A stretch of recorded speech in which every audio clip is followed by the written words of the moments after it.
julguem. Olha, eu posso adiantar para vocês, os trajes estão corretos. Que às vezes pode acontecer uma incorreção no traje, eles estão todos corretos.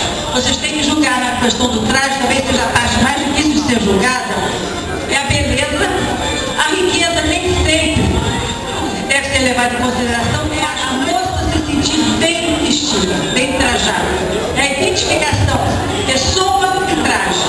Quando você veste uma determinada roupa, nós mulheres então entendemos isso muito bem.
ainda não sabe sobre a história do nosso passado, sobre os nossos primórdios.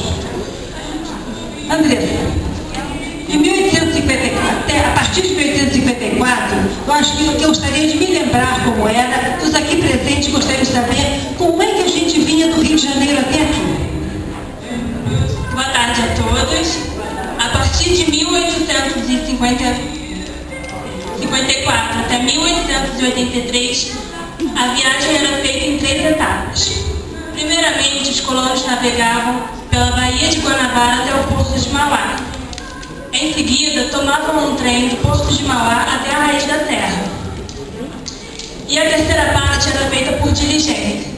O tempo de subida levava de 4 a 5 horas, até a atual praça do Saerp.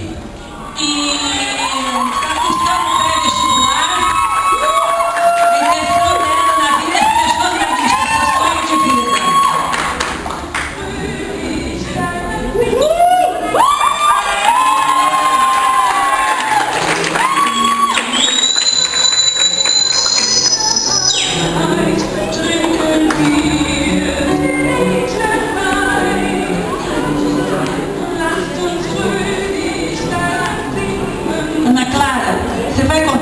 todos nós, quando os colonos germânicos, vindos de tão longe, chegaram à nossa terra aqui em 1845, onde eles foram alojados?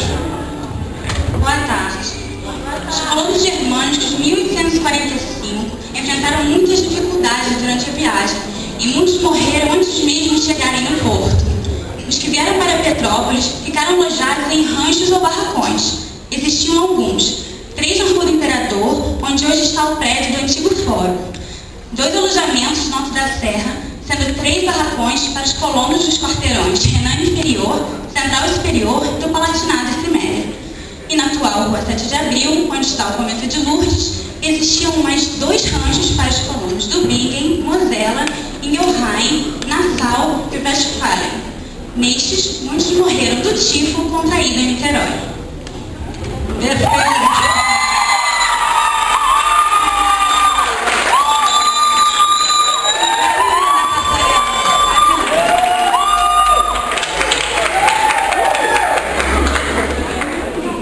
A Karina quer ter estabilidade na vida, é o grande sonho dela, apesar de ela levar o sangue da família Fogo.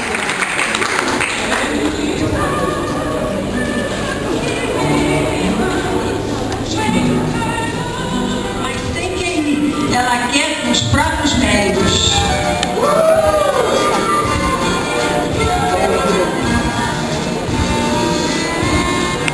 Daphne, o Keller, quando fez a planta de Petrópolis, ele criou algumas praças, que hoje elas existem, mas outras permaneceram apenas no papel. Infelizmente, alguns quarteirões da nossa cidade deveriam ter praças, mas, no entanto, elas não foram avante. Você vai contar para todos nós quais eram essas praças e aonde elas estavam situadas. Guten Nachmittag. Ich bin die Partista, Organisatorin und Eingeleitete. Boa tarde a todos os convidados, jurados e organizadores. Em 1845, o Major Rui Frederic Keller apresentou o primeiro plano urbanístico para a Vila Imperial de Petrópolis. Adaptando-se à topografia acidentada, a ocupação acompanhava o sentido linear de vales e rios. Inspirada na região alemã-Holland, a colônia foi subdividida inicialmente em 12 quarteirões: Renânia Central Inferior, Palatinado Inferior e Superior, Nassau, Westfália, Ciméria, Castelânia, Ingelheim, Bingen e Mosela. A planta geral contém ruas, praças, rios e seus afluentes, estradas, praças de terra que são os lotes de onde foram divididos os quarteirões. Algumas dessas praças não foram construídas nos quarteirões. O nome delas são Praça Kreuzner, na divisa de Bingen com Darmstadt e no encontro dos rios Avelala e Piabanha. Praça Bingen, no entroncamento das ruas Bingen, Afrânio Peixoto e Henrique Cunha. Praça Mainz, na Rua Buarque de Macedo, no número 128. Praça Münster, na Rua Barão do Rio Branco, na altura do número 888. Praça Wiesbaden, do lado par da Rua Mosela e no encontro dos rios Paulo Barbosa e Piabanha. O rio Paulo Barbosa hoje se encontra encanado. E por fim, Praça Zangoa, nas Duas Pontes e no início da Rua Gonçalves Dias. Perfeita a resposta dela.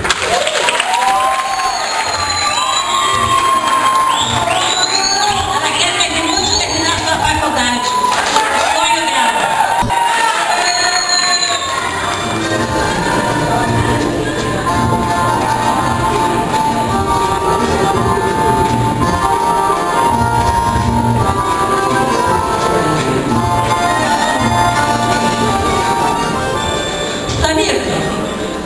Os colonos chegaram aqui, receberam seus lotes de terra, todo mundo sabe.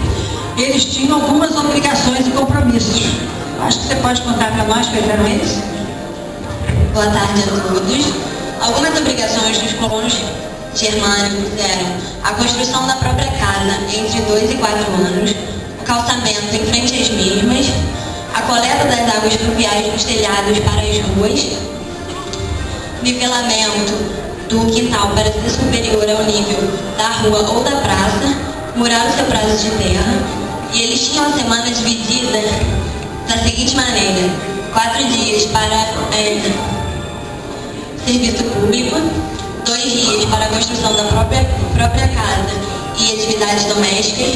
E domingo era um dia de reuniões familiares, descanso, confraternizações e outras festividades. Perfeito. A Thalissa quer ter sua própria grife. É o sonho de consumo dela.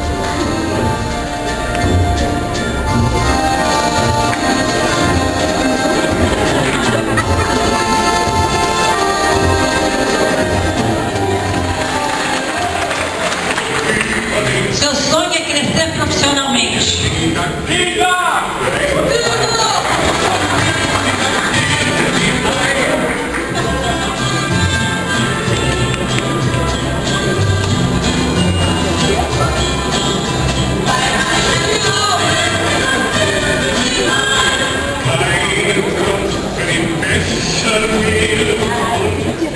A Tamires, nós vamos voltar àquele censo de 1854. Uma das meninas nos disse que existiam de pedreiros, sapateiros, mas nós queremos saber de pessoas. Então você vai nos dizer, nesse censo de 1854, o que ele diagnosticou em alguns dos quarteirões petropolitanos. Boa tarde. Teve esse censo e o censo diagnosticou o seguinte alguns quarteirões. Westfália, 6 prussianos, 6 hanovianos, 1 hessiano e 1 bávaro. Na Mosela, 128 prussianos e 39 hanovianos. No Bingen, no Ciméria, 39 prussianos e 5 hessianos. No Bingen, 53 prussianos e 32 hessianos. No Ingelheim, 84 prussianos e 52 hessianos. No Nassau, 73 prussianos, 84 hanovianos, 3... Desculpe. No Nassau, 73 prussianos.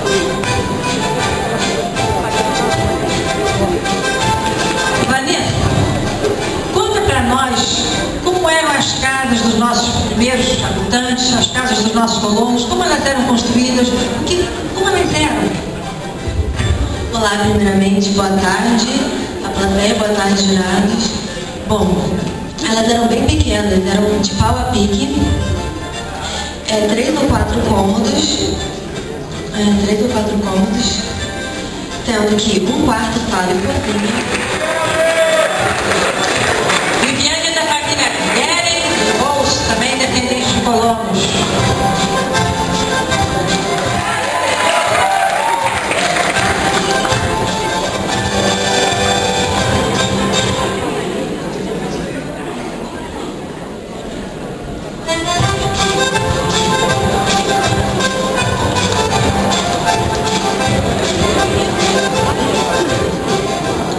Viviane, nós todos desejamos saber. A pergunta foi dividida em 3 partes. Vou fazer de 1 em 1. Quais os nomes dos ministros da Alemanha e Áustria que contribuíram financeiramente para a construção do monumento em homenagem ao Major Júlio Frederico Keller? Boa tarde. É o Adolf Poli e Franz Colossa. Tá certo. Quem era o afinador do piano da Princesa Isabel? O colono Gustav Eckart. E a última pergunta: em que cidade nasceu Júlio Frederico Keller? Capital do estado alemão de Rheinland-Pfalz. Ok, correta. Elas vão dar uma passada na passarela, desde a número 1 até a número 19, para mais uma avaliação dos nossos jurados. Número 1, por favor, Andressa.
junho para a Unifesp e por que ela quer ser rainha de Bauer Unifesp. Andressa, por favor. Primeiramente, a conexão 29 de junho para a Unifesp. Novamente, boa tarde.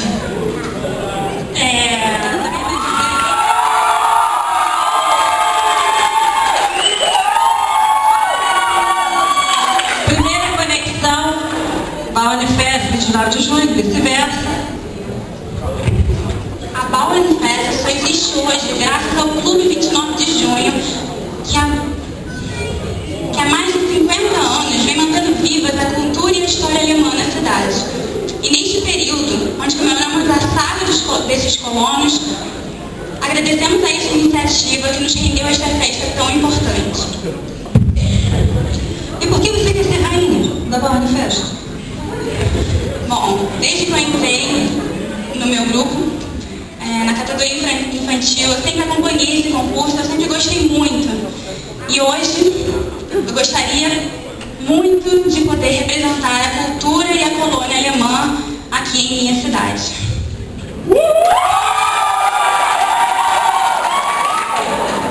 Bom, o Clube 29 de Junho é uma instituição sem fins lucrativos que é dedicada a preservar a cultura germânica na cidade de Petrópolis.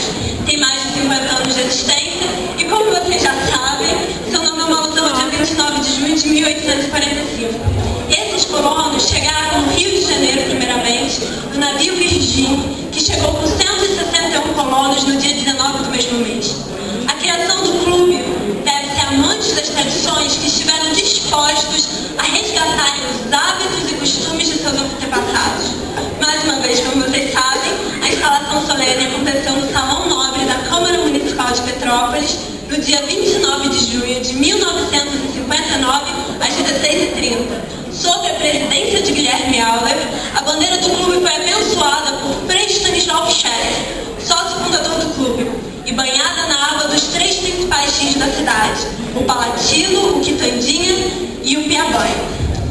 Conforme dados da edição de 30 de junho de 1959 do jornal Tribuna de Petrópolis, estavam presentes várias autoridades, e algumas dessas autoridades eram o príncipe Dom Pedro de Orleans e Bragança, o prefeito Nelson Saerp e o Dr. von Baime, representante da Embaixada Alemã, veio representar aqui em Petrópolis. Após a solenidade, houve um desfile da Câmara Municipal de Petrópolis até o Farol Concórdia, de onde foi servida uma ceia. Em 1981, o Clube 29 de Junho passou a realizar o Festival Germânico, que só a partir de 1990, 9 anos depois, passou a se chamar Bauernfest, nome sugerido em homenagem a Gustavo Ernesto Bauer, que era um dos fundadores do clube, criador do Museu A Casa do Colono, mas também pelo significado da palavra Bauer em alemão, que é colono.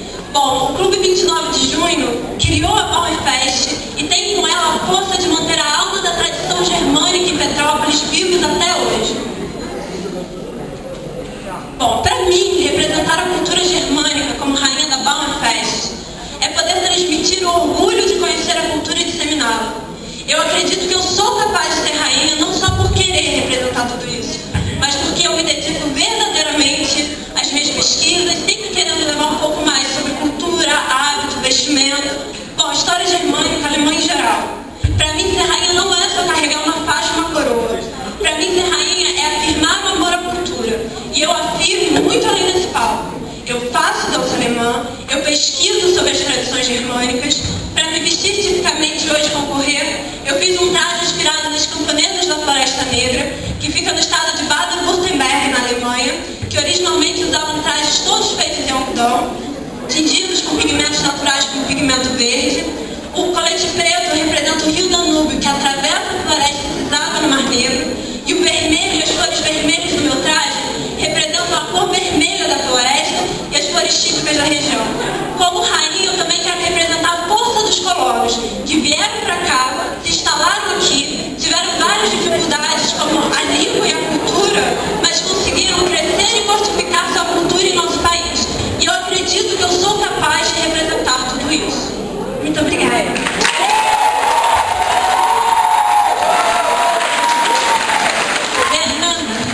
Foi construído para a interação das famílias dos colonos, né? Mantendo das tradições dos colonizadores alemães. E esse clube é de muita importância para o povo metropolitano, até porque eles meio que foram os pioneiros que criaram essa festa.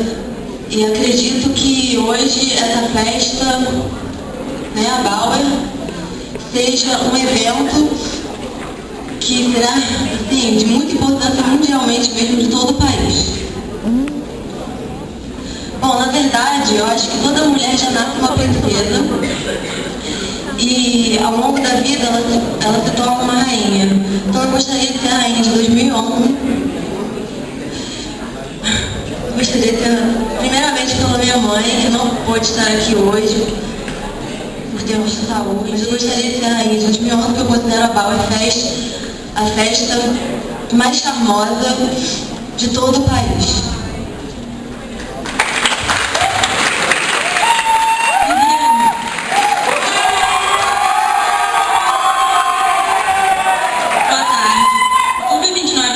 Estabelecer um elo entre a nossa população atual e nossos antepassados. Essa finalidade motivou a criação do Festival Germânico em 29 de junho de 1981. Hoje, e há 22 anos, é representada pela sua gastronomia, pelo brilho de seus trajes e principalmente pela sua alegria. Eu gostaria de ser rainha, pois seria mais uma forma de representar... Desculpa. Eu gostaria de ser rainha, pois seria mais uma forma de representar os meus antepassados, como danço desde pequena.